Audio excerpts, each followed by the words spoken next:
Hello and welcome. In this video, you will learn how to print then cut Valentine's cards on a silhouette.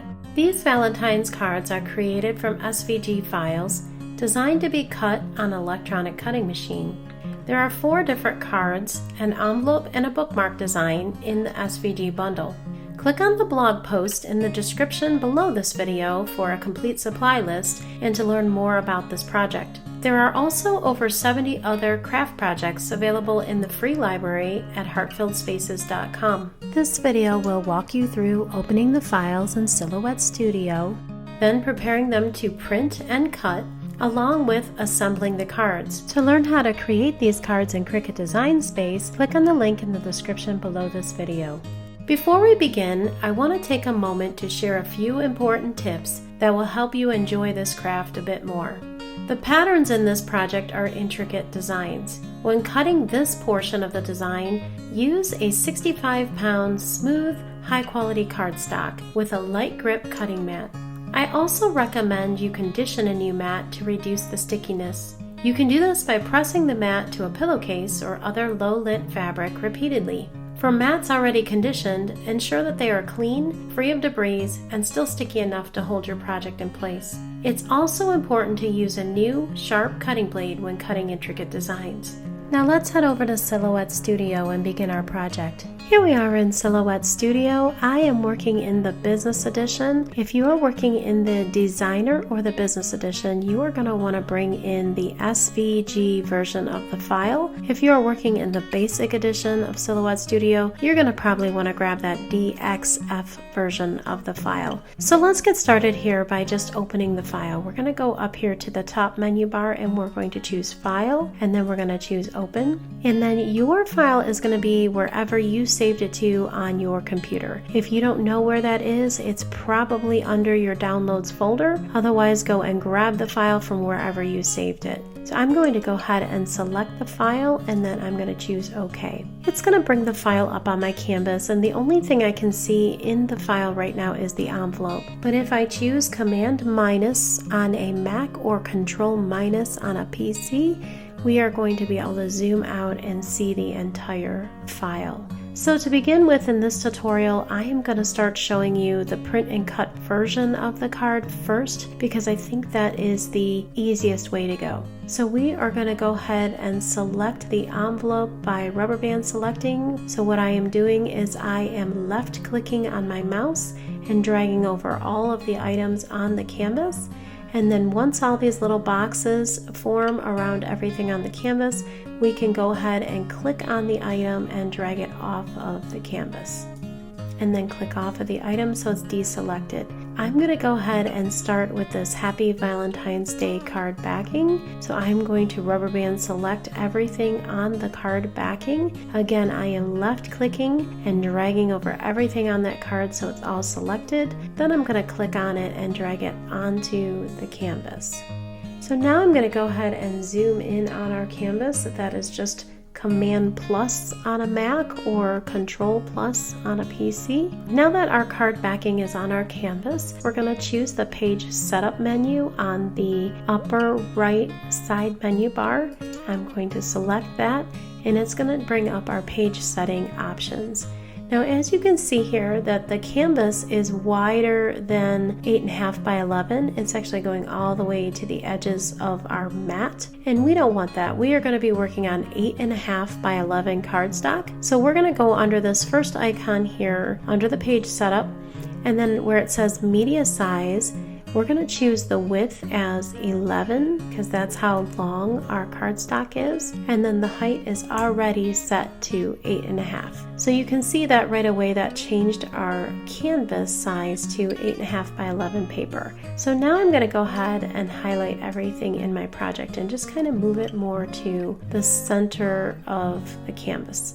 Okay, the next step is we want to turn on our registration marks. The registration marks are important because when we print, it is going to tell it exactly where the print is on the page so that when you go to cut, everything lines up perfectly. So the way to turn on our registration marks is under the page setup menu, there are 3 icons at the top. You are going to want to choose the third icon, which is the registration marks icon. When you select that icon, you have the option to turn your registration marks on. And so that's what we're going to do. Now you can see that you have 3 black marks in the corner of your page, and that tells your cutting machine exactly where your project is located on the page after you've printed. So there's a couple of things we can do here that I just want to show you. I'm going to choose Restore Defaults because chances are when you open up this registration marks panel for the first time, this is what your registration marks are going to look like. You can change the size of these registration marks so that you have more cutting space on your actual canvas, and I'm going to show you how to do that really quickly. Even though for this project we don't need to, it's just always good to know when you're doing print and cut. Under dimensions you have length and thickness, and you can reduce the length of these registration marks in each of the corners so that you have more print and cut area within these red boundary cut lines. So I'm just going to grab that and I'm going to drag it to the left a little bit, and as I do that you can see those registration marks are shrinking so that we have more printable area. If you are still struggling and not having enough print area, you can go under advanced options and you can change the left inset, the top inset, and the right inset, and you can drag these all the way to the left, and that also changes how far out our red border is and allows us to have more space on our canvas. But I would not mess with the bottom inset. I would leave that one the way that it is defaulted. If at any point in time you get these mixed up or you don't know where you were to begin with, you can just click Restore Defaults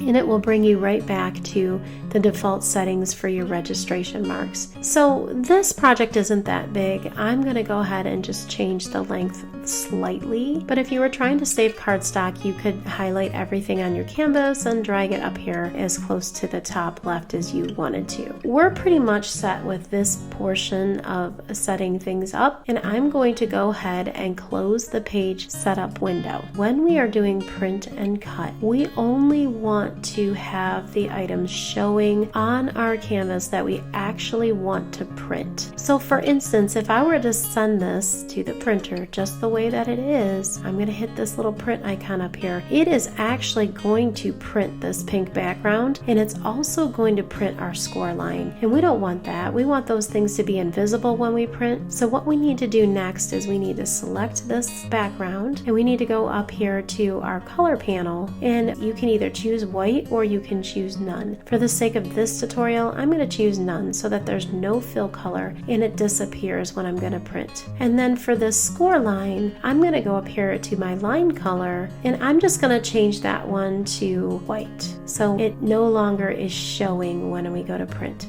The last step that I want to show you is if you want to change your words a different color to match your cardstock, you can do that before you print, and that's what I'm going to do. I'm going to change this word Valentine's, and I want to make it a custom color. So if you go over to the right hand side menu, you can see your color panel. You can click on that and it's going to open up, and then under this bottom area, this custom color, you can click anywhere in here to choose a color that might match up with your cardstock a little better. So I just wanted to show you those couple of tips. So now we can go ahead and print this. We're going to go up here to the print icon where it says send to printer. We're going to click on that, and now it gives us a preview. This is exactly what is printing, and what you want to see is you want to see these registration marks, the one in the lower left, the one in the upper left, and the one on the right corner. Those are very important. It's going to hold your design right into place the way that we want to see it. I have loaded 65-pound cardstock into my printer, printer, and now I'm going to go ahead and choose print. And now it's telling me this is the printer you're going to print to, and it's saying it's printing 1 copy,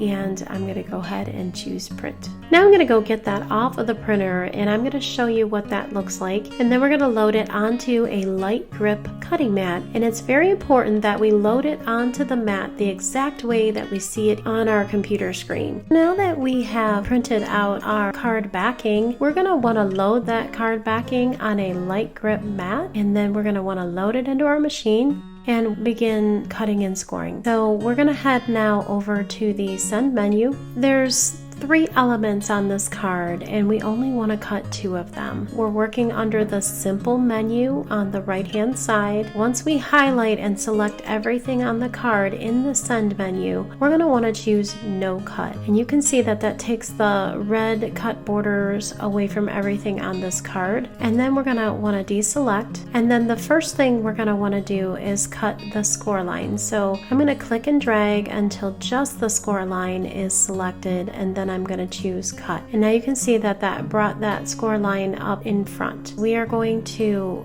choose our material, and I have set up custom material settings for 65-pound cardstock. And when I cut score lines, instead of doing the dashed line that many files do, I just choose to do a kiss cut, which is just a very thin, light cut line down the center of the card so that you can fold it there, but it doesn't leave those dashed marks. It just does a nice, clean, gentle kiss cut on your cardstock for a fold line. What you can do is use these settings that I have set up. If you go into your material setting and you scroll all the way to the bottom, there's an area called user defined, and you can set these up by adding new material type by clicking this blue button. I have already done that, and so I'm going to give you the settings. So I'm going to click on score, and when I do that, it automatically puts these settings into my cut settings. So the blade depth for a kiss cut score line is a 1, the force is a 6, you're going to do 1 pass, and the speed is 5, and line segment overcut is not turned on. What we'll do after we have all of those cut settings put in for score, we're going to go to the bottom and make sure our machine is connected. I am using a Cameo 4, and it is connected through Bluetooth, and so it says right down here, ready to load. That means my machine is turned on. If you're using a Cameo 4, the auto blade automatically adjusts the blade depth, but if you're using an older machine with a ratchet blade, you'll need to manually adjust the blade depth.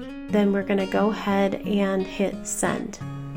Now the machine is going to go ahead and read all 3 of the registration marks on your card. Then it's going to go back and it's going to adjust the blade depth, and then it's going to go ahead and cut your score line. Once I'm done cutting the score line, we're going to go ahead and highlight that score line again. So I'm just clicking and dragging over it so that it's selected, and then I'm going to choose no cut, and you can see it disappears from my project. And now I'm just going to click and drag over the edge of where the card is until it's selected, and you can see this very faint box that's showing me that it's looking for the outer perimeter of the card. So once I've done that, I can choose cut, and now you can see that the red cut line on the outside perimeter of my card has showed up. So now we'll go back up here under material, we'll click the drop down menu, and I have another custom cut setting for this called 65-pound cardstock cut setting. So I'm going to choose that, and these settings that I'm giving you are for 65-pound cardstock. If you are using a heavier or lighter cardstock, you can just select from the menu under materials and choose what they have there. But for 65-pound cardstock, it is a blade depth of a 6, a force of 25, we're doing 1 pass, the speed is set to 5, and I have line segment overcut turned on. It's very important that in between the score and the cut setting that you do not unload your cardstock from the machine. So we have scored, we have left our mat in the machine, and now we're going to cut, and we're going to click send. Now the machine is going to go ahead and read the registration marks again. Then it's going to go ahead and adjust the blade depth, and it's going to go ahead and cut out the perimeter of the card.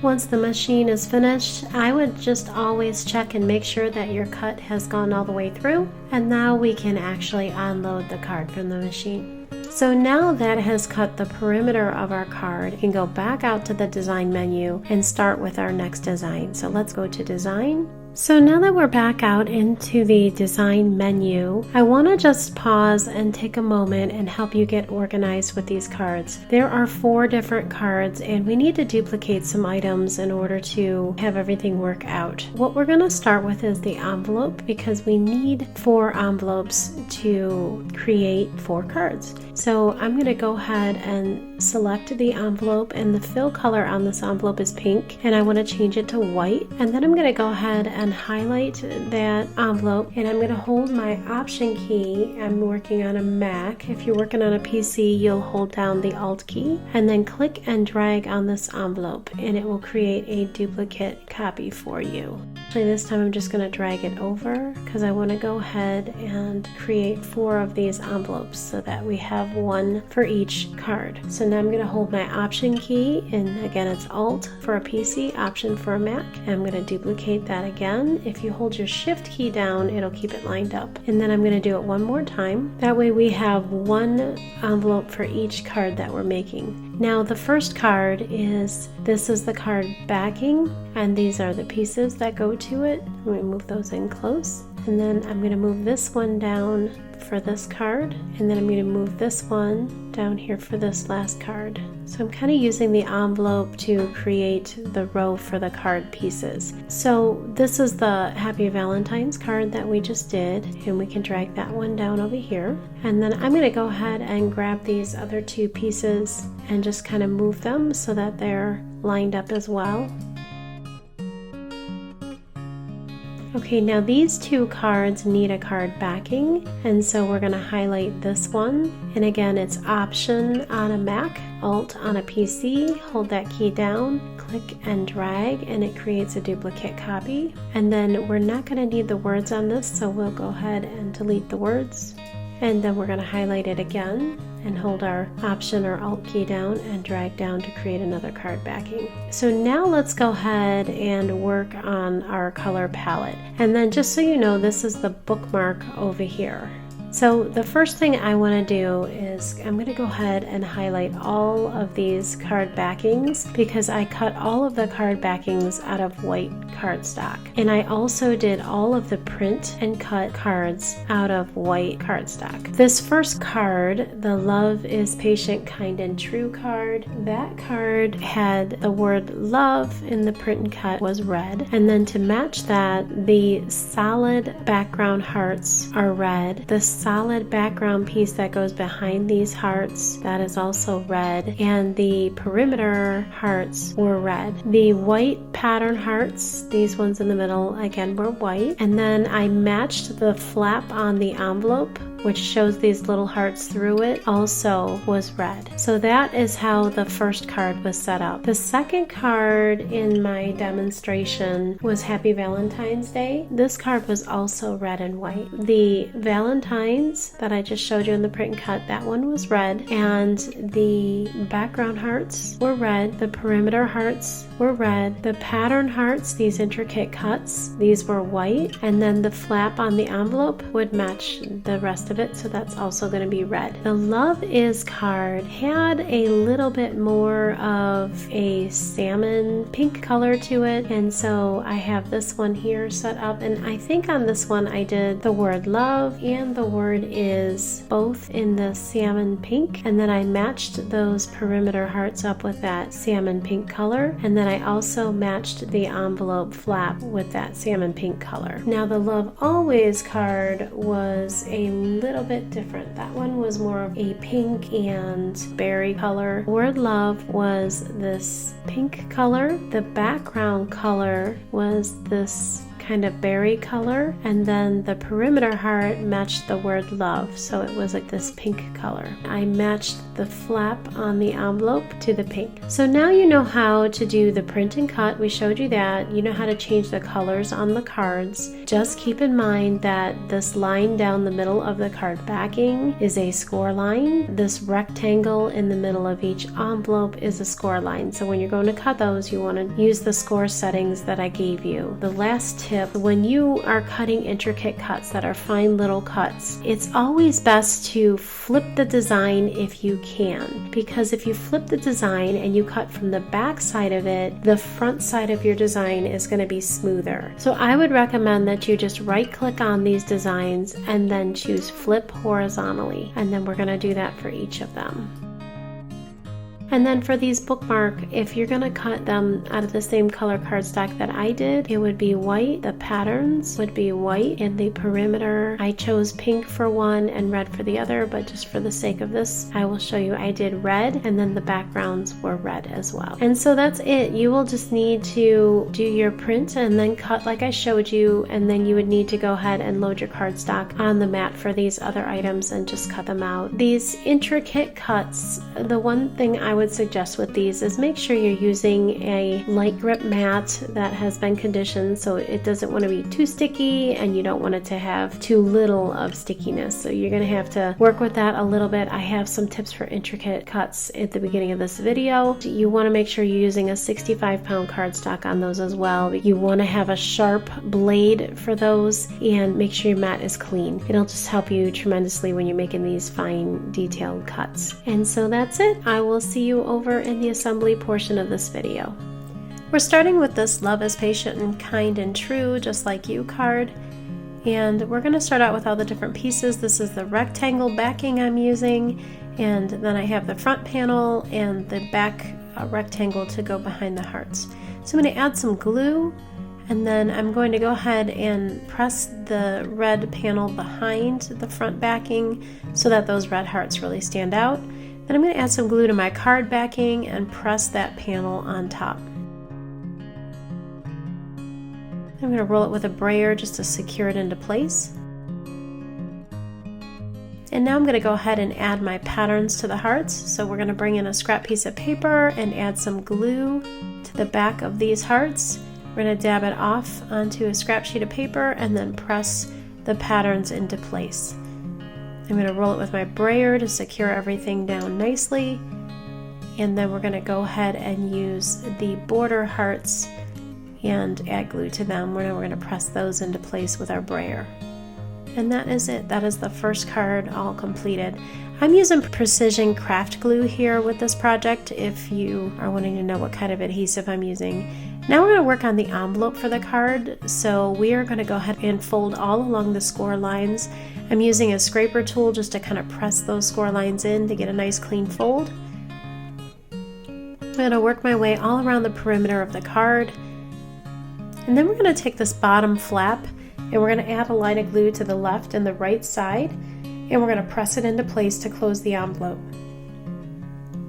Now we're going to take our colored panel, we're going to add some glue to the envelope flap, and we're going to press the colored panel into place on that flap.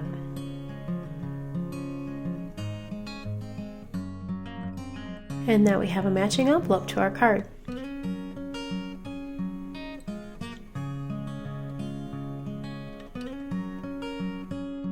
Now we're going to work on the Love Always card.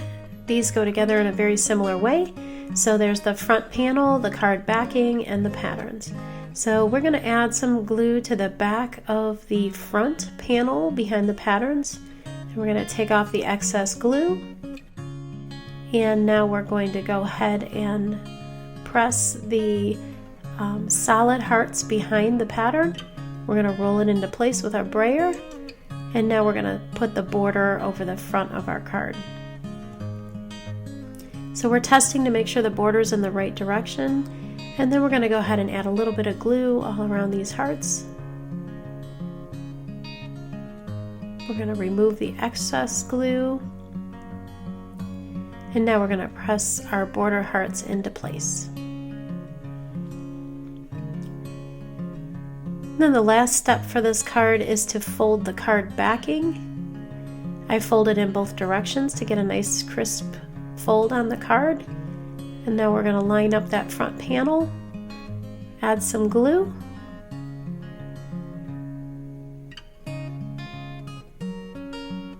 and we're going to press it into place.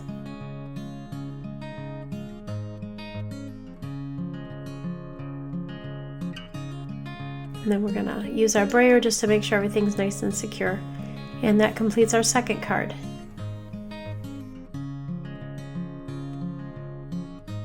And then here's a cute envelope that I've made to go with this one. Now we're going to do the Love Is card. And we're going to grab our backing, our front panel, and our border hearts. So we're going to fold the backing in both directions.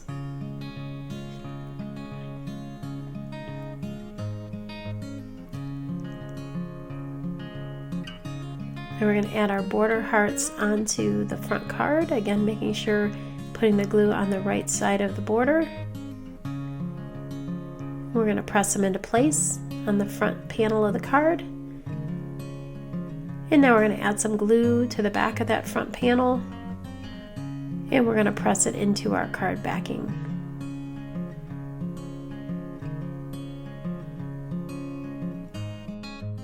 And that's the completion of our third card. In the last card, the Happy Valentine's Day card, we have our card backing and then of course our pattern hearts.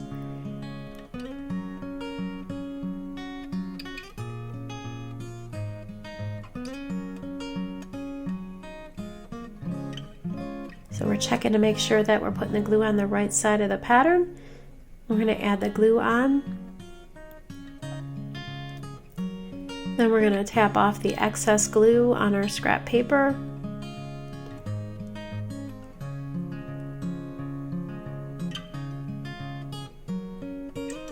And we're going to press it into place on our solid background heart.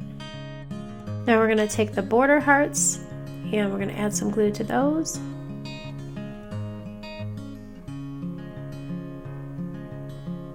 We're going to take the extra glue off on our scrap paper.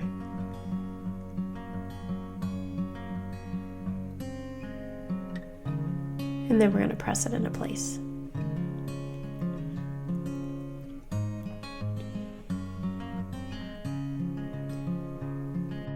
Now we're going to fold our card backing in both directions using our scraper tool to make a crisp fold. We're going to add some glue to the back of our pattern and we're going to put them in place. And that's our fourth card.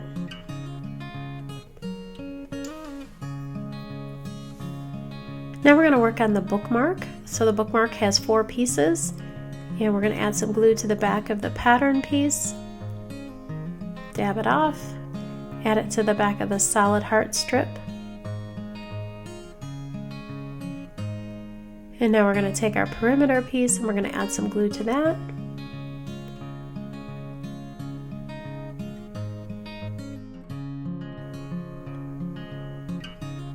And then we're going to press it into place.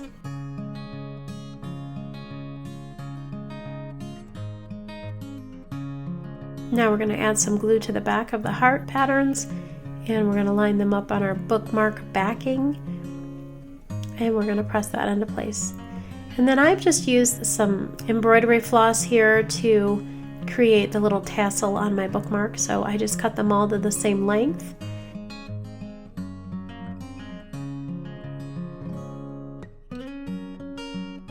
And then I tie a knot.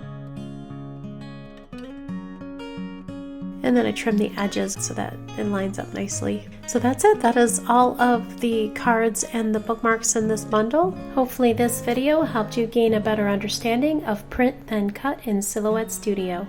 Hey, thanks for watching, and if you'd like to find more creative projects like this one, you can visit heartfilledspaces.com. Please like and subscribe if you like this video, and I'll see if I can continue to put more helpful videos out there for you.